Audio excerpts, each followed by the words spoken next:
Assalamualaikum dan salam sejahtera. Saya Alda Susanti binti Abdullah, bernomor kad matrik D202110995571. Apa itu buli? Buli ialah perbuatan mempermain-mainkan orang, biasanya orang-orang yang lemah. Perbuatan buli ini tergolong dalam salah satu masalah tingkah laku pelajar yang tidak asing sejak dulu lagi. Tambahan pula, kegiatan buli ini berlaku bertujuan untuk menggertak, mencederakan, menakutkan dan sebagainya secara berulang-ulang kepada si mangsa sehingga berasa tidak selesa dan tidak aman. Buli ini terbahagi kepada dua jenis, iaitu buli langsung dan buli tidak langsung. Buli terbahagi kepada dua jenis, iaitu buli secara langsung dan buli secara tidak langsung. Buli secara langsung adalah berbentuk serangan fizikal yang menyebabkan kecederaan nyata dan boleh dilihat. Buli ini melibatkan perbuatan seperti memukul, menyepak, menampar dan menendang. Dan jika buli ini berterusan dan tidak terkawal, ia akan menyebabkan kematian mangsa buli. Seterusnya, kita beralih kepada buli secara tidak langsung. Buli secara tidak langsung berbentuk serangan psikologi, iaitu melalui perbuatan seperti penyebaran fitnah, pengasingan dan surat layang. Buli ini akan menyebabkan mangsa mengalami tekanan, hilang harga diri akibat penyebaran gosip tentang dirinya dalam khalayak ramai. Mereka merupakan contoh buli secara langsung, di mana yang kita ketahui buli secara langsung ini boleh mendatangkan kecederaan sehingga boleh membawa maut. Saya pasti anda semua mengetahui berita tentang di mana seorang pelajar dari sebuah universiti di Malaysia telah dibuli oleh rakan-rakannya sehingga membawa kepada kematian. Kes tersebut telah membangkitkan kemarahan orang ramai dan seterusnya membuka mata banyak pihak tentang bahayanya jenayah buli ini. Kemudian, pada tahun 2021, tular sebuah video yang menunjukkan seorang lelaki itu bertubi-tubi di bahagian perut. Kejadian ini berlaku di sebuah sekolah berprestasi tinggi. Kejadian tersebut telah membuka mata netizen bahawa jenayah buli ini boleh terjadi di mana-mana jua, tidak kira latar belakang tempat, latar pendidikan dan sebagainya. Justru itu, hal ini harus dititik beratkan kerana ia boleh mendatangkan kesan yang memudaratkan bukan sahaja terhadap mangsa buli, malahan juga kepada keluarga, agama, bangsa dan negara. Fitnah dan menghina mangsa di belakangnya merupakan buli tidak langsung yang sering terjadi di sekolah. Pembuli biasanya akan menyebarkan maklumat-maklumat palsu yang berkaitan dengan mangsa kepada sahabat-sahabat mangsa, seperti badan mangsa berbau busuk dan dia tidak suka mandi atau sebagainya. Tindakan ini akan mencemarkan nama baik mangsa serta menyebabkan mangsa takutlah datang ke sekolah ataupun emosi mangsa akan menjadi tidak stabil.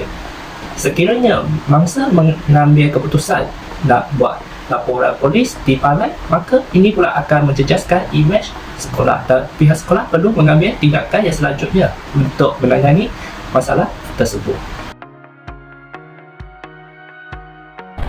Salah satu punca yang boleh membawa kepada berlakunya gejala buli adalah perasaan iri hati dan dengki. Rasa ketidakpuasan hati dan cemburu atas kelebihan yang dimiliki oleh orang lain telah mendorong seseorang pelajar untuk melakukan buli.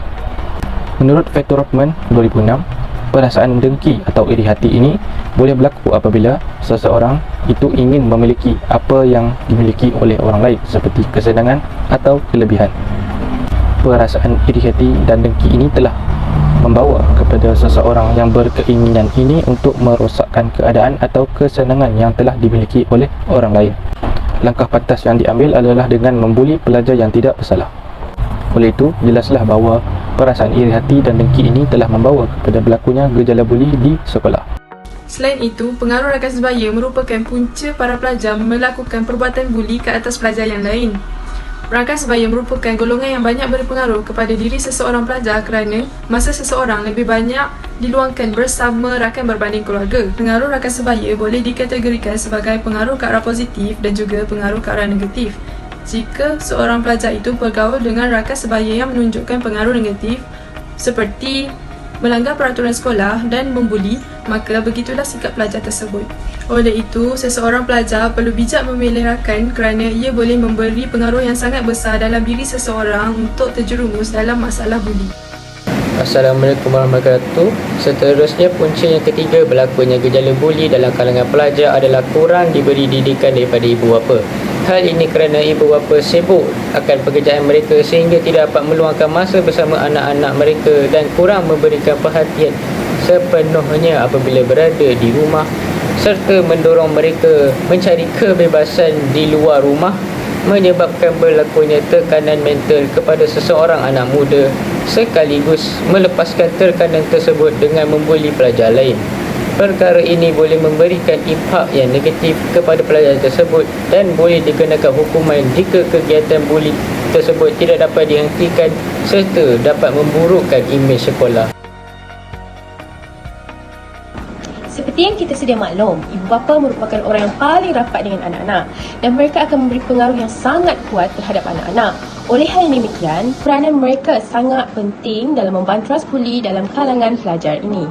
Antara langkah yang boleh dimainkan oleh ibu bapa ialah dengan memberi didikan atau nasihat kepada anak-anak.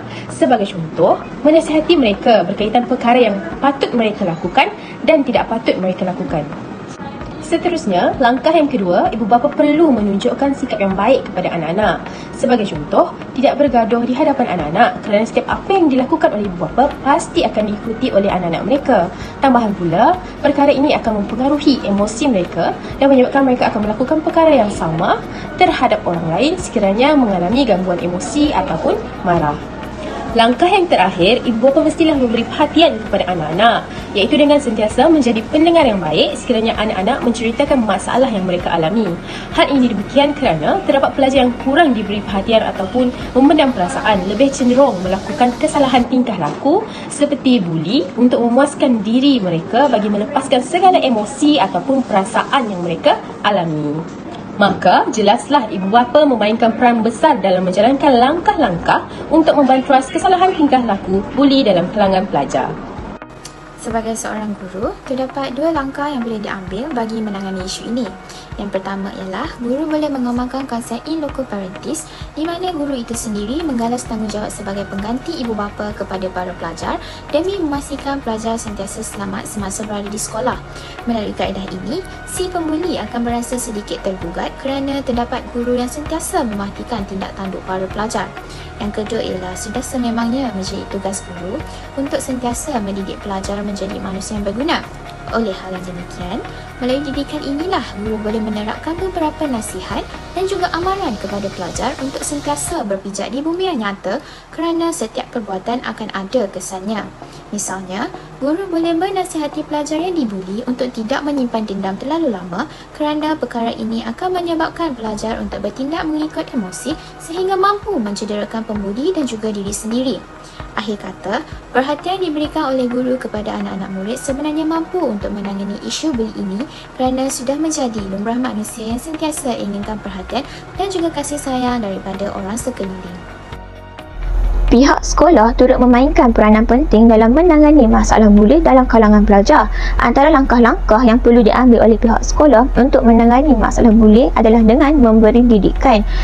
Pihak sekolah perlu memberi pendedahan berkaitan buli sejak awal. Pendedahan mengenai buli kepada pelajar sejak awal dapat memberi kesedaran kepada pelajar bahawa perbuatan buli adalah sesuatu perbuatan yang salah dan tindakan akan diambil jika terdapat pelajar melakukan perbuatan membuli. Seterusnya, mengambil tindakan ke atas pembuli. Hukuman yang sewajarnya akan dilakukan oleh pihak sekolah ke atas pembuli mengikut tahap kesalahan yang dilakukan oleh pembuli terhadap mangsa buli. Hukuman akan diambil setelah teguran dan amaran telah diberikan oleh pihak sekolah. Tuntasnya, pengurusan pihak sekolah memainkan peranan penting dalam menangani gejala buli di sekolah. Kepelbagaian program perlu dilaksanakan oleh pihak sekolah sebagai langkah membentuk sahsiah diri pelajar ke arah yang lebih positif. Kesimpulannya, kegiatan buli ini perlu diatasi segera sebelum ianya semakin berleluasa. Terdapat pelbagai langkah yang boleh dilakukan oleh pihak tertentu dalam menangani masalah tersebut. Pertama, pihak ibu bapa memainkan peranan dalam mengawasi pergerakan anak-anak, iaitu mengetahui siapa rakan terdekat mereka dan apa aktiviti yang mereka lakukan di luar. Selain itu, pihak sekolah boleh mengadakan kempen anti-buli dengan lebih terperinci dan mudah difahami oleh pelajar. Manakala, pihak yang ketiga pula ialah pihak masyarakat di mana mereka boleh mengadakan kempen mencegah buli di setiap persekitaran perumahan sekaligus berperanan dalam melaporkan kepada pihak polis jika terlihat pelajar melakukan kegiatan buli tersebut.